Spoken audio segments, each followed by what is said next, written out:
Bismillahirrahmanirrahim. Assalamualaikum warahmatullahi wabarakatuh.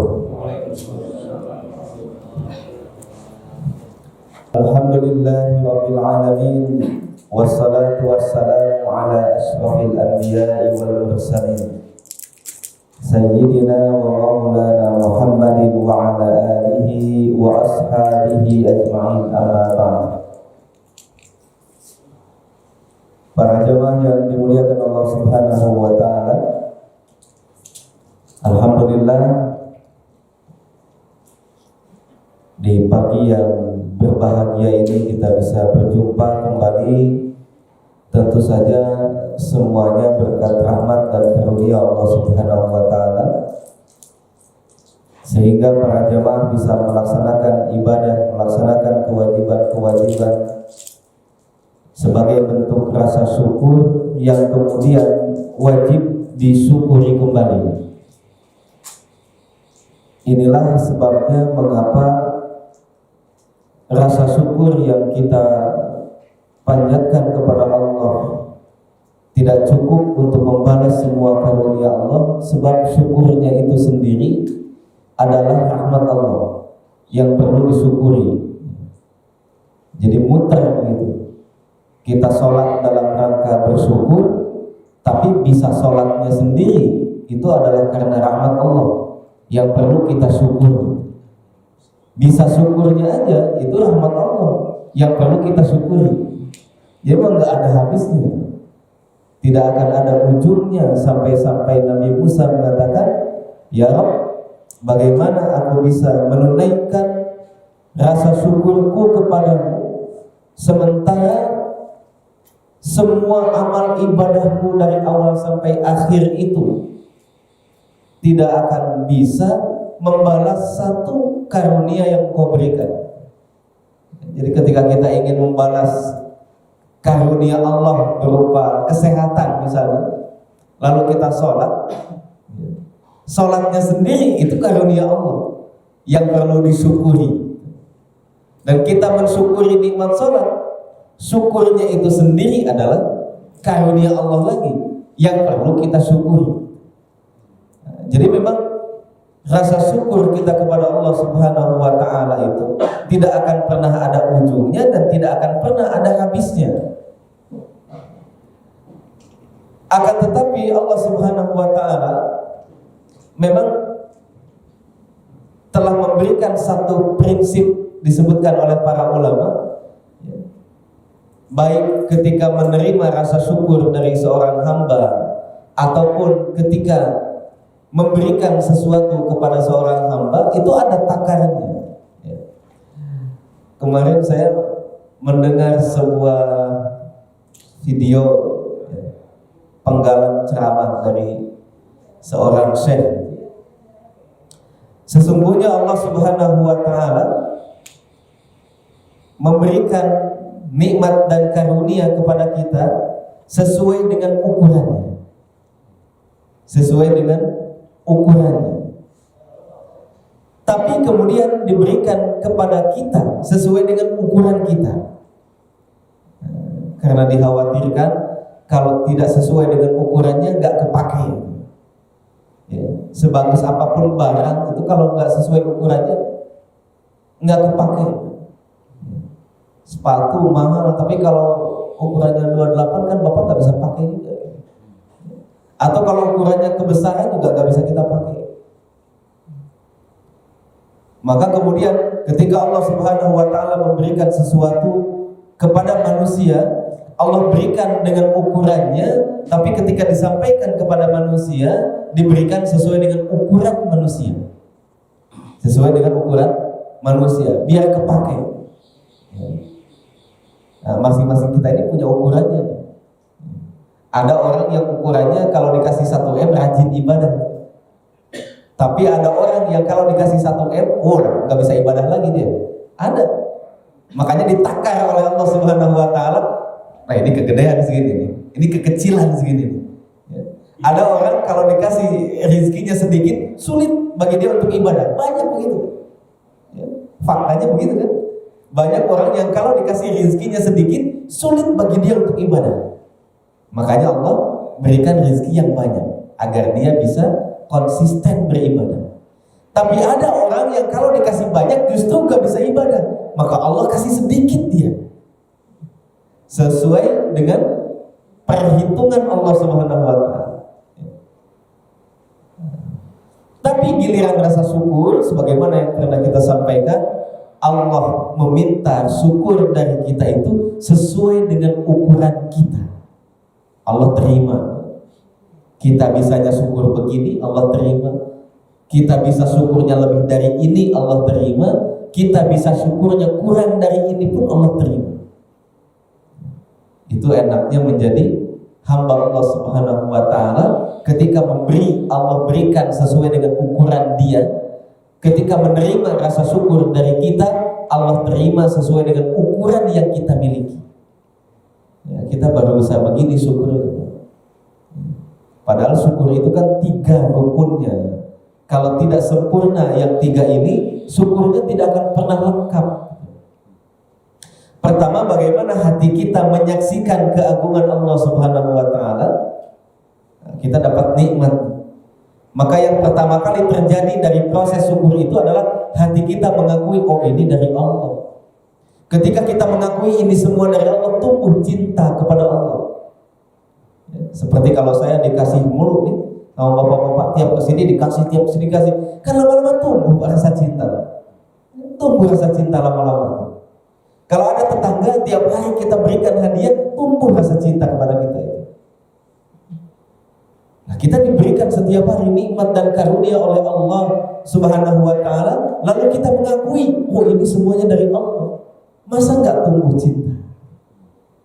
Nah, ini rukun yang pertama, kita akui dalam hati kita ini adalah karunia Allah, kemudian tumbuh rasa cinta kepada Allah Subhanahu wa Ta'ala. Setelah itu diungkapkan melalui lisan, alhamdulillahirabbil alamin.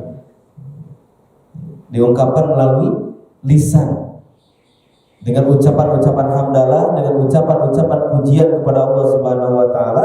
Dan kemudian setelah itu semua anggota badan kita kompak merealisasikan syukur itu dengan beribadah kepada Allah Subhanahu wa Ta'ala. Para jemaah yang dimuliakan Allah Subhanahu wa Ta'ala, saya tadi tanya Pak Benny, terakhir saya ngaji apa di sini? Karena biasanya kan sebulan sekali.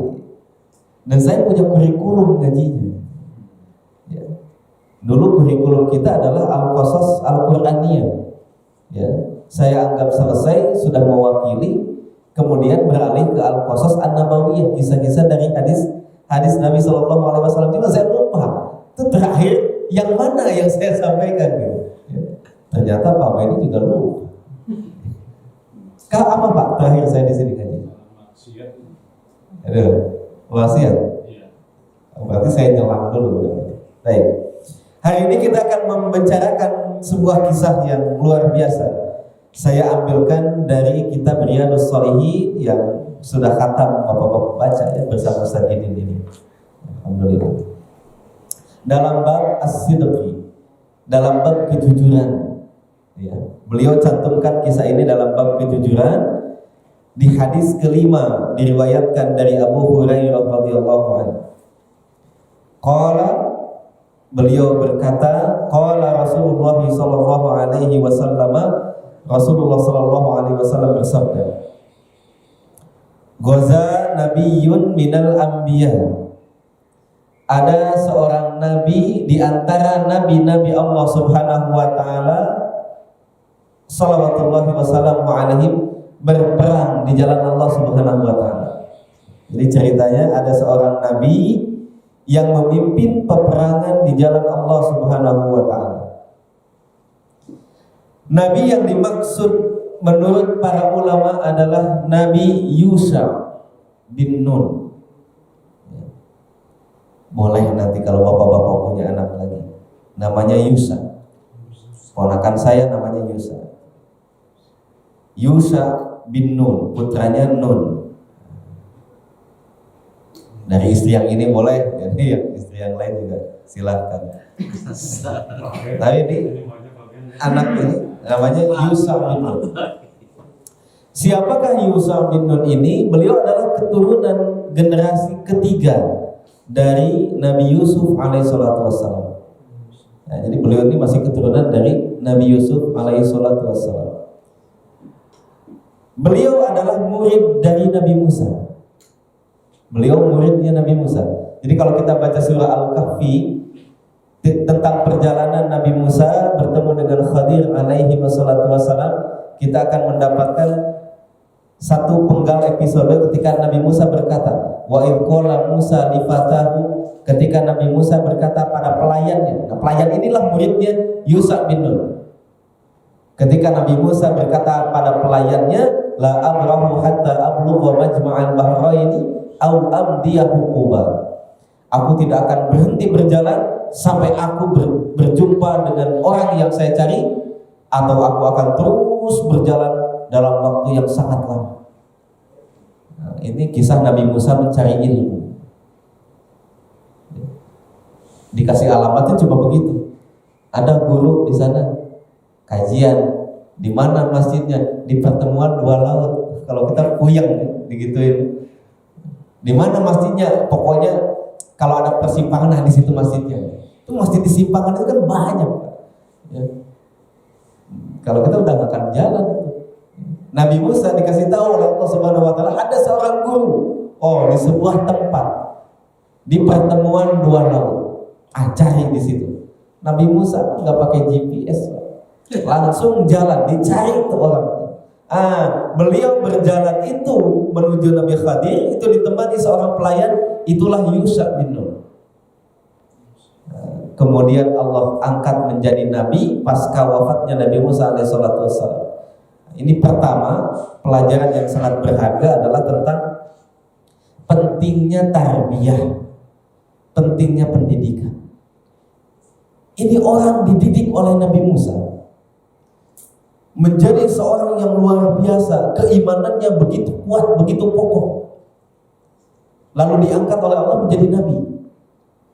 Meskipun nabi itu bukan gara-gara diajari Nabi Musa ya, karena dalam prinsip Ahlussunnah wal Jamaah, kenabian itu mauhibah, Pak. Itu hadiah dari Allah, bukan muktasabah, bukan sesuatu yang bisa dititik karirnya gitu. Pokoknya saya ingin ibadah, kemudian puasa, mencari ilmu, siapa tahu saya bisa menjadi nabi. Ya. Tidak ada audisinya untuk menjadi nabi. Ada sebagian filosof Islam yang mengatakan kenabian itu adalah diupayakan. Jadi siapapun bisa jadi nabi, asalkan dia berusaha dengan sungguh-sungguh, bermujahadah, berdoa pada Allah, kemudian mempelajari ilmu syariat, lalu beribadah dengan tekun, bisa jadi nabi. Dulu ya, sebelum zaman Nabi Muhammad maksud saya. Ya. Kata beliau, kenabian itu adalah muktasabah, diupayakan, diikhtiari. Mau jadi nabi bisa, terbuka, setiap orang punya peluang untuk menjadi nabi. Ini menurut sebagian filosof muslim. Tapi akidah dari Ahlussunnah wal Jamaah, kenabian itu mauhibah, itu hadiah langsung dari Allah. Mau ibadahnya getol ribuan tahun gitu, kalau Allah nggak mau angkat jadi nabi, nggak akan jadi nabi. Ya. Karena kenabian itu adalah hadiah, bukan muktasabah, bukan dikasab, bukan diikhtiari. Tidak ada karir untuk menjadi nabi, nggak ada. Ya. Makanya ketika Nabi Yusha bin Nun ini diangkat menjadi nabi, bukan gara-gara pendidikan itu sendiri, bukan. Tapi pendidikan itu terlihat dari betapa dalamnya keimanan Yusha bin Nun kepada Allah Subhanahu wa taala. Ini sekaligus menegaskan kembali bahwa kurikulum terpenting dalam pendidikan adalah tentang keimanan kepada Allah Subhanahu wa taala. Jadi beliau adalah muridnya Nabi Musa. Kemudian Allah angkat menjadi nabi. Yang kedua, betapa pentingnya memulai proyek kebaikan. Meskipun nanti bapak-bapak itu bukan orang yang meresmikannya, gitu ya? Ya udah bikin aja sekarang. Nanti pejabat yang akan datang yang akan meresmikan tidak jadi masalah. Ya. Bapak sekarang bikin satu proyek kebaikan, nanti ujungnya kelarnya mungkin di anak kita, mungkin di cucu kita, tidak jadi masalah. Ya. Yang penting kita mulai proyek kebaikan. Apa misalnya? saya pengen jadi penghafal Quran 30 juz. Udah kita mulai aja. Nyampe enggak? Ya enggak penting nyampe atau enggak gitu. Mungkin nanti nyampe nya anak kita yang hafal Quran 30 juz, atau mungkin cucu kita, atau mungkin kerabat kita. Yang penting kita yang mulai gitu. Di rumah kita belum ada penghafal Quran, udah saya yang pertama kali jadi penghafal Quran. Dari sekarang kemudian kita hafalkan, kita benar-benar bersungguh-sungguh, tahsinnya, tilawahnya, tahfidznya kemudian kita kerjakan. Nah ujungnya Pak nyampe nggak nyampe nggak penting. Ini Nabi Musa, proyek peperangan ini adalah proyeknya Nabi Musa. Ketika beliau membawa Bani Israel keluar dari Mesir, dikejar-kejar Fir'aun, kemudian Allah selamatkan. Begitu tiba di daerah Kanaan, kemudian Allah perintahkan, masuklah ke tanah yang dijanjikan. Masuklah kalian ke tanah yang dijanjikan. Tapi kan mereka kemudian menolak. Inna fiha qauman jabbarin. Ya, di sana kan ada para penguasa yang diktator. Kami tidak mau masuk selama mereka ada di situ. Kemudian Nabi Musa memerintahkan mereka untuk memerangi kaum itu.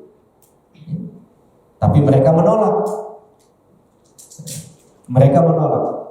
Semua Bani Israel ketika itu menolak Pak, kecuali dua. Satu Kalib, dua Yusa.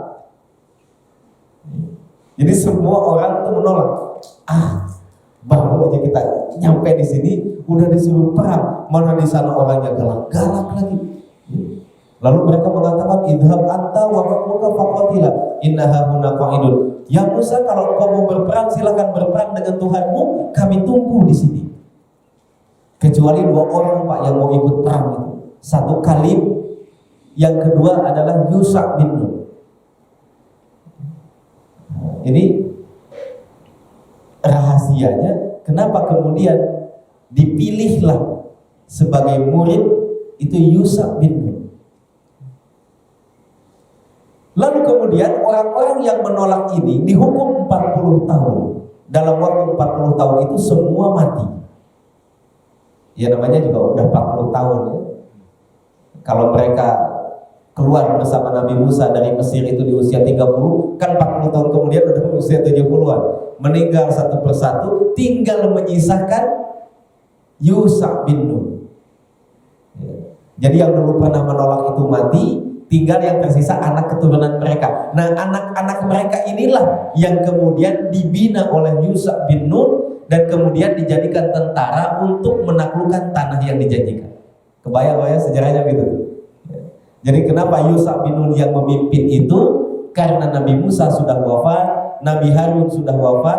Generasi yang ada dengan Nabi Yusha adalah generasi kedua. Orang-orang yang sepantaran Nabi Musa sudah pada wafat. Termasuk Nabi Musa nya sudah wafat, Nabi Harunnya juga sudah wafat. Tinggal yang tersisa adalah anak-anaknya dari generasi yang menolak perang itu. Jadi semua orang yang menolak perang sudah wafat. Tinggal anak-anaknya. Nah anak-anak inilah yang kemudian dibina oleh Yusha bin Nun dan kemudian diajak untuk berperang menaklukkan tanah yang dijanjikan. Jadi ini proyeknya Nabi Musa. Tapi Nabi Musa tidak berhasil untuk menuntaskan proyek ini. Yang kemudian menuntaskan proyeknya adalah muridnya Nabi Musa. Ini kemudian digaris bawahi oleh para ulama betapa pentingnya para jamaah memulai proyek kebaikan di rumah. Apakah kita sanggup menyelesaikan proyek itu atau tidak? Tidak jadi masalah. Mungkin nanti anak kita. Betapa banyak para ulama yang sebenarnya yang pengen jadi ulama itu bapaknya. Mati-matian belajar kitab, tapi kan namanya juga orang kan beda-beda. Ya. Ada orang yang mati-matian belajar puluhan tahun, duduk di majelis ilmu di tangan seorang syekh, tapi tidak pernah jadi ulama. Tiba-tiba anaknya yang jadi ulama, tiba-tiba cucunya yang jadi ulama. Jadi proyeknya kita mulai dari sekarang. Siapa nanti yang akan mengeksekusi ujung proyeknya, yang akan gunting peresmian pitanya, ya mungkin anak-anak kita, mungkin cucu kita, mungkin siapa. Tapi yang jelas al-fadlu lil mubtadi. keutamaan ada bagi orang yang memulai. Wa in ahsanal muqtadi, meskipun orang yang mengikuti bisa lebih bagus daripada orang yang memulai. Nah, ini pentingnya memulai kebaikan itu. Jadi orang yang memulai kebaikan punya keutamaan yang tidak bisa disaingi oleh generasi setelahnya, meskipun mereka jauh lebih baik melaksanakan itu daripada orang yang mulai. Apa contohnya Pak? Kalau dalam teknologi kan sekarang ini kan komputer apa yang paling canggih? Yang 7, generasi 7. Tapi kan keutamaan itu ada untuk Pentium 1 gitu Pak. Karena kalau mereka tidak ada yang 7 itu sekarang nggak akan ada gitu. Ya kan? Siapa yang akan paling dikenang? Siapa yang pertama kali menemukan komputer? Kan begitu. Bukan siapa yang menciptakan core 1, core 2, core 3, core 4, core 5. Bukan itu yang ditanya. Siapa yang pertama kali menemukan lampu pijar misalnya? Bukan LED-nya, bukan yang lain-lain yang akan ditanya. Begitu. Jadi keutamaan itu bagi yang memulai proyek. Meskipun nanti generasi setelahnya bisa lebih canggih dari itu. Handphone sekarang lebih canggih, tapi kan yang dikenang tetap siapa yang pertama kali dengan handphone sederhana ya, yang fiturnya cuma main orai-oraian gitu kan, snack gitu ya. Lah kan itu yang dikenang gitu. Karena yang lain datang menyempurnakan, yang lain datang menyempurnakan, yang lain datang lagi menyempurnakan. Sementara desain awalnya itulah yang mahal.